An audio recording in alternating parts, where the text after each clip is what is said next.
Tard il-ġimgħa wara nofsinhar tħabbret ir-riżenja ta' Tancred Tabone minn President tal-Kamra tal-Kummerċ.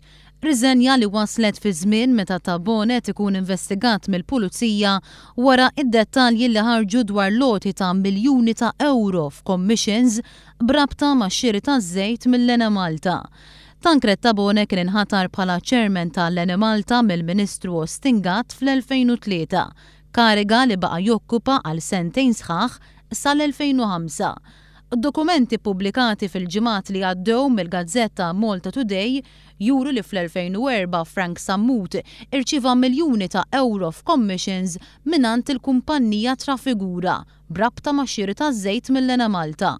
Din il-kumpanija għandha tingħata kuntratti mill-Eni Malta sal-lum. Frank Sammut kien membru tal-Kumitat tal-Eni Malta li kien responsabbli mix-xiri taż-żejt u kien anke konsulent ta' Tancred Tabone nnifsu.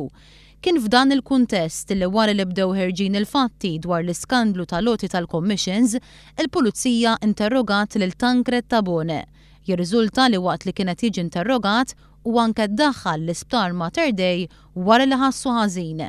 Il-Pulizija batet ukoll għall-Ministru Ostingat biex bħala l-Ministru li kien politikament responsabbli mill-Eni Malta fl-2004 jagħmel statement dwar il-każ tal-loti tal-commissions.